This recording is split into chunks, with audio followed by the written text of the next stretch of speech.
Welcome to the official ABA Law Student Podcast, where we talk about issues that affect law students and recent grads. From finals and graduation to the bar exam and finding a job, this show is your trusted resource for the next big step. You're listening to the Legal Talk Network. Hello, and welcome to another edition of the ABA Law Student Podcast. I'm Meg Steenburgh, a 2L at Syracuse University College of Law JDI program. This episode is sponsored by NBI. Taught by experienced practitioners, NBI provides practical, skill-based CLE courses attorneys have trusted more than 35 years. Discover what NBI has to offer at nbi-sems.com. Today, we are honored to have with us Patrick Krill. Patrick is an attorney, as well as licensed and board-certified alcohol and drug counselor, author, researcher, and advocate who has spearheaded numerous groundbreaking efforts to improve mental health in the legal profession, and he's a leading authority in the field. Patrick is the founder of Krill Strategies, a behavioral health consulting firm exclusively for the legal profession. He serves as a trusted advisor to law firms and corporate legal departments throughout North America and Europe. In that role, he works to help protect and improve the health and well-being of attorneys and staff.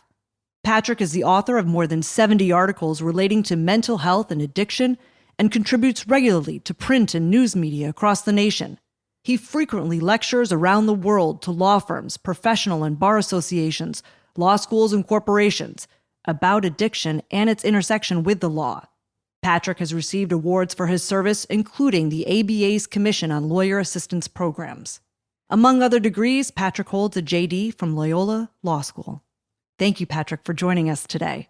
Thank you, Megan. Thank you for the kind introduction and also for the invitation to be here today. It's a pleasure. Oh, we're honored. Well, let me begin with a broad question here. What inspired you to connect the dots and dedicate your life to mental health in the legal profession?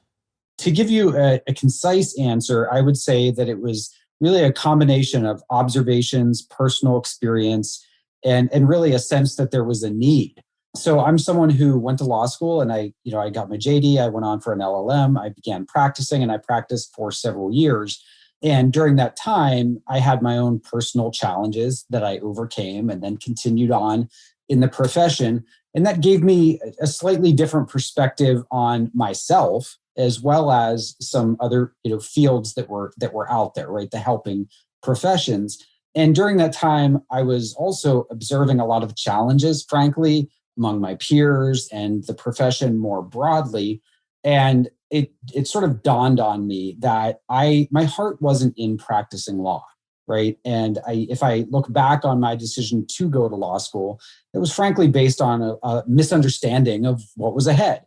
And I made the decision that I was ultimately just simply looking for something else in my career path. And so I went back to school to become a licensed alcohol and drug counselor, having had my own experience in that realm, having learned that there was a very meaningful and rewarding career to be had there based on my interactions with mental health professionals, but also the need that was really clear, as I say, that I was observing and that I was beginning to research at that point. We're talking about 15 years ago at this point.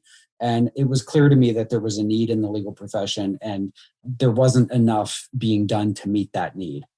Well, it is surprising to me that the company, as your bio states and as I read, you focus exclusively on behavioral health for the legal profession. What is it about the legal profession? What are the roots of the issues?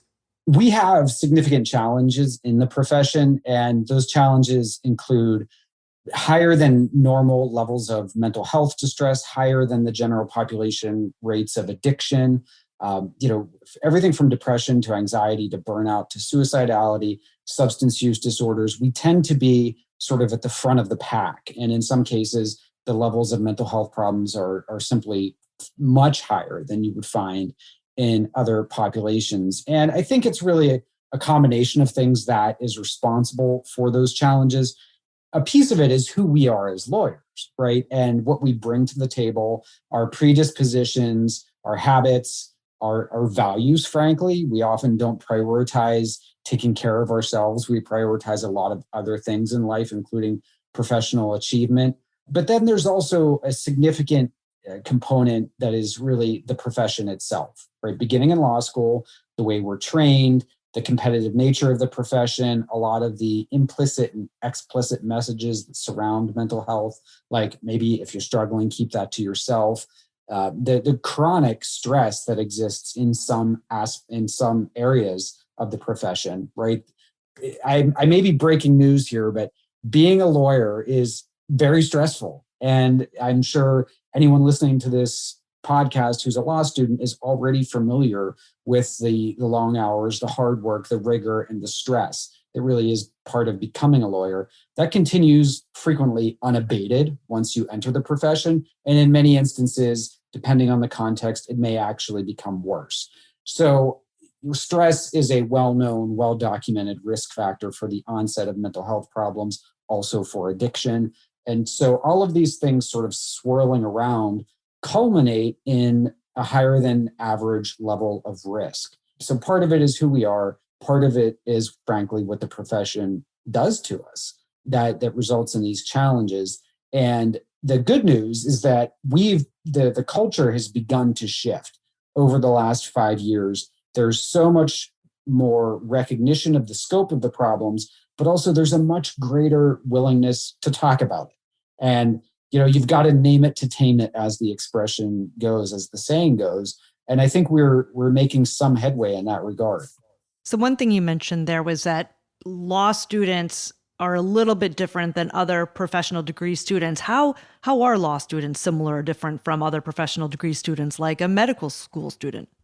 Well, so in terms of how the profile of a law student may differ from someone in medical school, I don't have a lot of precise examples to share with you there. I mean, I wouldn't want to say something, I wouldn't want to overgeneralize, right? Mm-hmm. But a piece of what makes lawyers sort of different from other populations is the highly competitive, sort of adversarial nature and environment that accompanies going to law school. And then, if you think about it, and I assume that it's largely still like this. I graduated from law school 20 years ago. So, but my assumption and my understanding is that it remains a highly competitive environment where people are essentially trying to get ahead of the person next to them. And there are a lot of behaviors that go along with that can be antithetical to, being open, being vulnerable, talking about challenges that you're facing, and really prioritizing your own health and well-being. There's a level of maladaptive perfectionism that tends to be quite high, and it tends to be maybe an overused strength for some law students and some lawyers, right? Where we just take things to a level that they don't need to be taken to. And I'm not sure that exists in other populations, such as, medicine, medical. Clearly, medical students have a lot of work, very long hours, Mm-hmm. It's stressful, but there really is something unique about the type of people that choose to be lawyers. So what have you seen? How have mental health struggles changed over time? And I guess we should first start and consider the question pre-pandemic. Pre-pandemic, I would say that the legal profession tended to have levels of depression and anxiety and substance use disorders that were anywhere from 2 to 3 times higher than the general population. And depending on what subpopulation you were comparing to, higher there as well. And those challenges were exacerbated, as your question sort of suggests, greatly by the pandemic, right? And so there have been a handful of really, I would say, useful studies on this subject among law students specifically. There was a 2016 study published, the Survey of Law Student Wellbeing, that captured data from around the country. But since then, individual schools, right? Some schools have begun to survey their own student populations to get a handle on the level of distress that exists. Sometimes those surveys are published, sometimes they're not. But among law students specifically, I would say it is well understood at this point that stress is quite high and that depression and anxiety tend to be quite high. And both of those things, or I should say all 3 of those things, open the door to dysfunctional coping mechanisms, maladaptive coping mechanisms, which can include excessive substance use. Well, you recently published groundbreaking research, in fact, just this past May 2021, that released the results of your research on attorney mental health and well-being, including, if I'm not mistaken, examination of gender-specific risk factors. What did you learn from this study? The study was actually fascinating, and it's my own work, so maybe this sounds a little bit. my new study is fascinating, Megan. It was a study of lawyers in California and DC, and I partnered with a researcher, a colleague at the University of Minnesota Medical School, to survey lawyers in that population. We wanted sort of a bi-coastal large sample of currently practicing lawyers. We were trying to accomplish a couple of things. One, to get a handle on the current sort of during the pandemic prevalence of mental health distress, and to really sort of get a snapshot of how practicing lawyers were doing. But I've conducted research in the past on prevalence, and I wanted to go beyond that and to begin to examine risk factors. So what are some of the predictors of depression and anxiety and substance use disorders, et cetera? And what we found was there were going to be several papers that emerged from this research project. But the finding that we started with, that we reported first, was that female attorneys are experiencing meaningfully worse mental health, and they are more likely to leave the profession due specifically to mental health burnout or stress. And I should note, we did not set out to study gender differences. We were taking a broad view, right? Like just sort of stepping back. What's this data going to show us? And that was the clear through line, the clear headline that came out of this as we were beginning to analyze the data. It was that in every single category, women were faring worse than their male counterparts. Some of the predictors of that distress, as you might anticipate, were work-family conflict, right? And we know that's true in the general population, and it, I think, is potentially worse in the legal profession, that women experience significant role conflict between being a lawyer and, familial obligations. And that is highly predictive of depression and anxiety and general sort of mental health distress.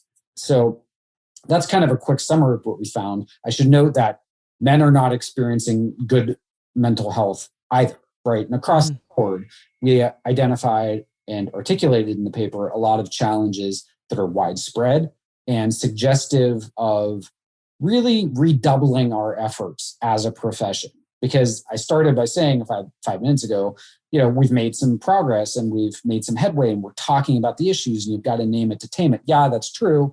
And I stand by that statement, but you've got to go beyond that. And our research makes that clear, that, the awareness has been raised, but there continue to be significant challenges ahead, and they are disproportionately affecting female attorneys. And that's clearly not something we want. So you assist law firms of every size as part of your practice, and corporate legal departments, large public sector legal employers. What's the primary request when someone contacts you? Is it proactive or is it reactive? I would say it's heartening that it is primarily proactive, although I do get a lot of calls, and this has been increasing during the course of the pandemic, from firms, sometimes they're clients, sometimes they're not, who have people who are struggling. And the organization is looking for some general sort of strategic guidance. How do we resolve this issue? How do we get this person help? How do we make sure that, the clients are protected and that the firm is protected? Basically, how do we approach this behavioral health problem that we believe exists with one of our attorneys? Sometimes it's a staff member, but it's typically an attorney. And how do we make this right and get this person hopefully well? When those calls come very late in the process, sometimes there's a lot of damage that has occurred, and the person could be quite unwell, and maybe there won't be a favorable outcome in terms of them actually being able to stay at the firm, right? I mean, maybe there are too many things have gone wrong, for example, as a result of an untreated addiction or something like that. And I make that point simply to underscore the value of being proactive, right? And so that's why I characterize it as heartening that most firms are calling on a proactive basis, right? Can you provide some education? Can you give a talk to our lawyers or staff? Or, what do you offer in the way of programming or educational content to help our people understand the risk, to give them some tools to better take care of themselves, and to generally just, help people comprehend that this is really important and this should be part of your overall approach to your practice, is some level of self-care. It's difficult to put into words this next question, because what I'm trying to figure out is sort of, are there one or two things that we're missing as law students and lawyers that would help in terms of coping? Yeah, I think this is actually the most important thing that we've discussed. And I'm glad you asked the question, because law schools have a long way to go. And I don't mean this I'm not just trying to spotlight deficiencies in legal education, but we have a long way to go in terms of better preparing lawyers. And we specifically make this point in that paper, by the way, which is called Stress Drink Leave, a gender-specific examination of risk factors for mental health problems. It was published in the journal PLOS One. PLOS One stands for Public Library of Science One. I would encourage anyone to read the paper. It was published open access, so it's not behind a paywall. So read it, share it, post it on social media, do whatever you want, because I think the findings were highly instructive. We make that point in the paper, that some law schools have emerged as sort of trailblazers in this arena. Most have a lot of work to do, and they need to make it a bigger piece of the conversation. They need to, in my view, make it mandatory requirement, mandatory sort of compulsory and educational requirement that law students learn about mental health, that they have some instruction around self-care and the basic principles of personal well-being. So I'm glad you asked this question. I would say to anyone listening to this, the most important thing that I could tell you right now is really just to sort of step back, pause, take a deep breath, and take a long view of what's ahead of you, right? We tend to, and I'm recalling my own experience in law school, both getting my JD and my LLM in international law, which I did immediately after my JD, so sort of this continuous educational process. I recall you're just sort of focused on the next goal, the next achievement. You want to get hired at that firm. You want to sort of do all these things that are going to set you up for short-term success, continuing to climb the ladder. And it's hard to step back and see the forest for the trees when you're in your 20s, right? And I mean, it's almost impossible sometimes. But to try and do that, to try and step back and say, I'm talking about a career here. And, God willing, everything works out. This is something that I'm going to be doing for decades, right? I have a long way to go, presumably, until I retire. And so making choices now that are going to set you up for long-term success and for a sustainable legal career, because we tend to, as I say, just kind of do the short-term thing, right? Focus on powering through this, getting through that. I just got to take care of this or make it through this next, rough patch, and then I'll take better care of myself. That is a short-term mentality. We're sort of day trading with our health and well-being.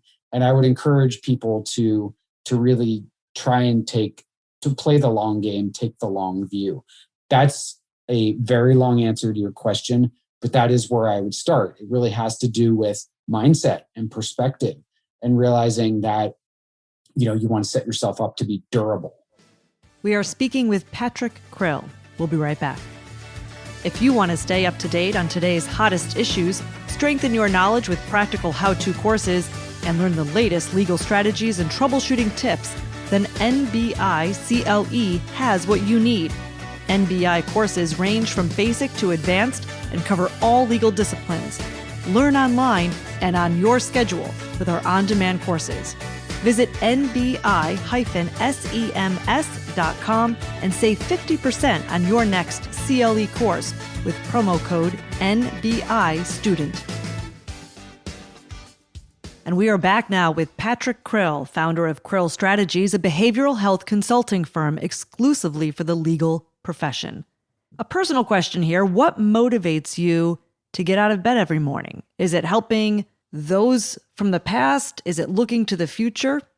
Oh, that is such a great question. And I think it's one that most of us don't spend enough time reflecting on. I would say what what motivates me to get out of bed in the morning is frequently Bonnie, my dog who needs to go for a walk. But I think that I find a lot of meaning in my work, and I do feel that I am making somewhat of a difference, and that helps, right? It does certainly give you energy to continue on.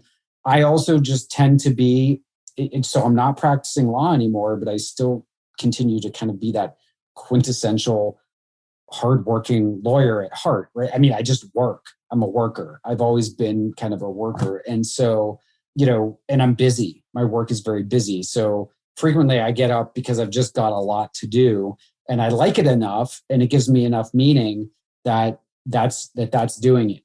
To circle back to what we were talking about earlier, though, what I was saying about take the long view, that is something that I try to remind myself of. And that is where I'm able to say, okay, maybe you are making at least a little bit of a difference here, right? When I step back and try to acquaint myself with the forest for the trees, which I think is just an important exercise for all of us to do at least a handful of times a year, right? To clarify our perspective.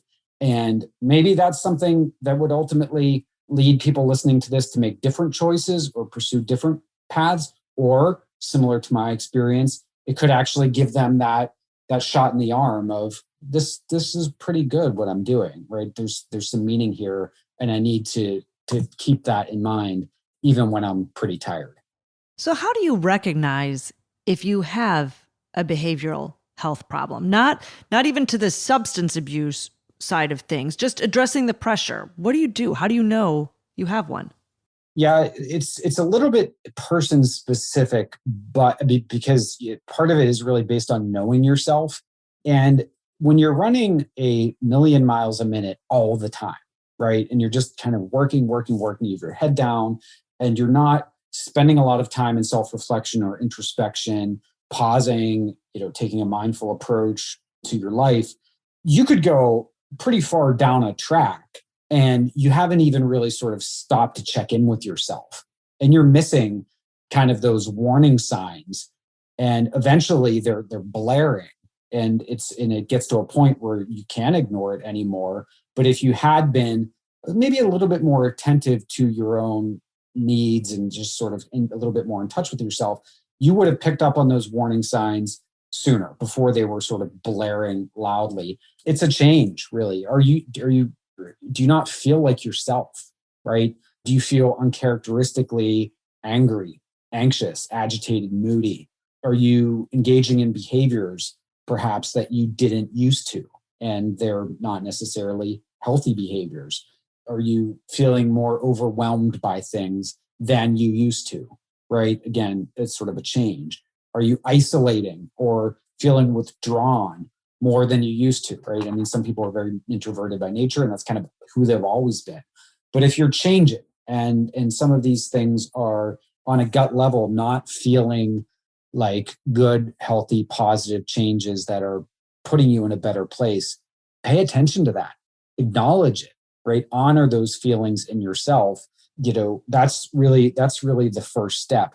Beyond that, you would at some point benefit from talking to someone to get some professional sort of feedback, to get some objective feedback on what specifically you might be struggling with. But in order to do that, you have to be willing and comfortable seeking help, which we know based on available research on the law student population can be a challenge. It can be a challenge. Same goes for lawyers. And this is a piece of why we have such high levels of mental health problems, is because early on in the process, when the issues were not really acute or severe, people ignore them and they feel uncomfortable reaching out for help. And then those problems progress to a point where they really take more of a toll on the individual. So to recap, I guess I would say pay attention to changes within yourself, be introspective, be honest with yourself. And then when you notice those changes, get some feedback and try to just be willing to reach out and talk to someone.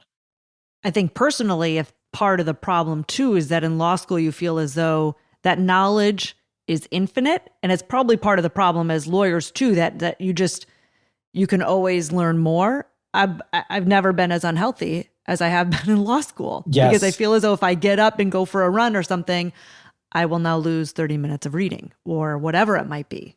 Yes. Yeah, exactly. And that's true because there is so much to learn. But again, try to take that long view, right? There is. Yeah. But learning should be a lifelong process, journey, but also a lifelong source of enjoyment when you view it the right way. Right? We don't have to learn everything, and you won't learn everything right now. My sort of book knowledge, my academic knowledge, is one thing, but you gain perspective over years and you're able to sort of integrate and synthesize that with your sort of intellectual knowledge. And that is actually what gets you to allows you to derive the most value from your knowledge and experience. Those things take time. So maybe don't be so hard on yourself, right? Don't view everything in these sort of binary terms. I'm either going to study right now and set myself up to get a better grade and get that better job, or take care of myself. That's life. I don't know, but I just don't think that's a good setup for, as I say, durability in your life or your career. Yeah. Well, and as you mentioned, if you wait too long, you've got different issues. But I think many people fear about opening up about mental health issues because they don't want to be treated differently. They don't want to, and if it's later, they don't want to lose their jobs. They don't want to lose their licenses. Is that fear rational? Have you seen repercussions for those seeking help? So I want to answer the question honestly, but also in a way that does not, I want to be clear, and I want, because you can say something and someone can hear it a different way. Mm-hmm. I think in some cases there can be, and there have been consequences, right, for someone's challenges. Almost always, though, and certainly in any environment you would want to be in, right? And you have some choice, and you get to make choices about your life and where you work and who you work with. In any environment you would want to be in, you would not experience sort of penalties for simply having a mental health challenge or problem or a substance use disorder. It's the behavior that can manifest when those problems go untreated. And there's not always a lot we can do about that because, for example, if someone engages in highly unethical behavior, they steal from a client trust fund or something to feed their addiction. At the end of the day, that is a behavior that is really inconsistent with our ethical obligations, with the oath we take, and there have to be some limits and some boundaries. But that's really not about the fact that person had an addiction. It's really about the behavior that they engaged in, where they were operating well outside of their own sort of ethical guidelines and bounds in service of an illness. And so I think that's why it's so important for us to all be proactive about our own health and well-being, because simply struggling with depression or anxiety or PTSD or bipolar disorder or addiction, that in and of itself is not at all a bar to being a very effective, highly competent, fully ethical attorney. It's when these problems go unaddressed and they lead to other challenges that you can sometimes find yourself in a very difficult place. Again, going back to what I was saying, I want to be really clear about that. I wouldn't want anyone to hear my answer to that question as suggestive of or supportive of the idea that you should ever conceal a problem, right? Getting help is always in your best interest. Absolutely. Armed with the knowledge that you have now, what would you have done differently in law school? Yeah, probably a lot of things. Frankly, I probably would have taken better care of myself. I would have probably, and it's something that's really an ongoing challenge for me, is to just not be so hard on myself, right? And to watch out for perfectionism and negative self-talk. I mean, these things can really sort of stick with you throughout the course of a lifetime, if that's kind of your innate orientation. And so you have to really work on that. But that's one thing. I would have done some of the things that I'm talking about today to just take the long view, which did not feel available to me at the time, right? In fairness, I wasn't getting that message. So maybe if I had been hearing this or had been hearing that message, I would have been able to avail myself of that different perspective. Because I think we can bring a lot of unnecessary stress and worry into our lives and pressure that is it's just gratuitous and doesn't really serve any purpose. And we can find ourselves really sort of spinning about things that never come to pass. And so that's one thing that I would say I would have done differently, is just, step back, take the long view, and to not be so hard on yourself. How would you change the legal profession? You mentioned earlier that when we were talking about law students and med students, and a friend of mine who's a med student said, there they collaborate, they work together, everyone's success, and that's how we operate our study group. Is everybody's success is ours. Would you get rid of the curve? Would you get rid of the bar? What types of things would you suggest? Well, I guess I should say, I don't think there's an answer here that would please everybody. I mean, some people and people have passionate views about some of the needed or proposed reforms to the profession, beginning in law school and carrying over into the profession.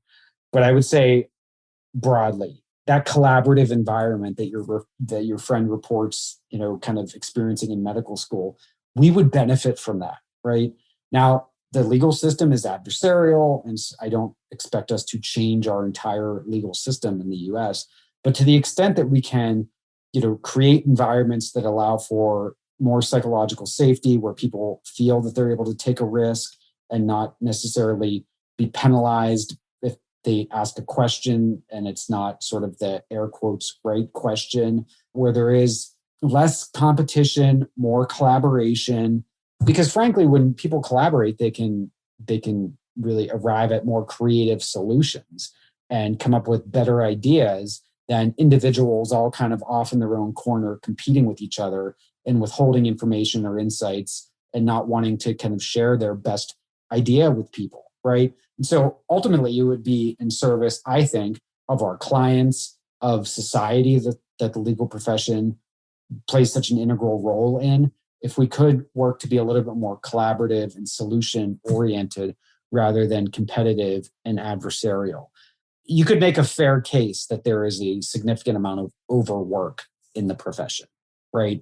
And there's a professor at Stanford Law School, not Stanford Law School, Stanford Business School, who published a book about 3 years ago called Dying for a Paycheck. And that examines kind of the phenomenon of overwork and work addiction and how much people are working in society generally, in white collar environments. It's not about the legal profession, but that is fully applicable to the legal profession. I don't know if you saw it, but the World Health Organization just published a study about 2 weeks ago, got a lot of attention, basically saying that overwork is killing hundreds of thousands of people a year. And we are very guilty of that as lawyers.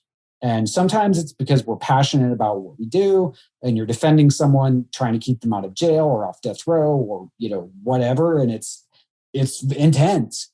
But other times, maybe the reasons aren't as compelling aside from profits. And so in those cases, I think we need to be more mindful of striking a better balance, so that ultimately people come into the profession and they are less likely to sort of burn out. As we conclude, I ask for one final piece of advice for law students and lawyers. One final piece of advice. That's pretty broad, but I'll keep it focused. I'll keep it focused on the topic at hand, which is well-being. And I guess I would say, try to view your own well-being and self-care through an incremental lens rather than binary black or white sort of. I'm either doing great in school and my career or I'm taking great care of myself. Because frequently people think, what's it going to matter if I get up for a 15-minute walk, right? Or if I do something, they feel like it's got to be all or nothing. A little bit of self-care is better than none at all. And sometimes when you are able to start small, take an incremental approach, you're able to eventually over time develop more of a routine and more of a regimen. And maybe that amount of self-care grows. but some is better than none. And so really try to avoid that binary lens that we tend to view kind of our health versus our career through. So that would be the one piece of advice I would leave people with. Incremental is okay when it comes to trying to incorporate some change or some improvement to your health and well-being into your life. Patrick Krill, founder of Krill Strategies, thank you for joining us and sharing your wisdom, and may we all grow healthier. Megan, it was a pleasure speaking with you, and thank you for the invitation. And thank you for listening. I hope you enjoyed this episode of the Law Student Podcast. I'd like to invite you to subscribe to the ABA Law Student Podcast on Apple Podcasts. You can also reach us on Facebook at ABA for Law Students and on Twitter at ABA-LSD. That's it for now. I'm Meg Steenburgh. Thank you for listening. If you'd like more information about what you've heard today, please visit LegalTalkNetwork.com. Subscribe via iTunes and RSS. Find us on Twitter and Facebook, or download our free Legal Talk Network app in Google Play and iTunes. Remember, U.S. law students at ABA-accredited schools can join the ABA for free. Join now at americanbar.org/law student.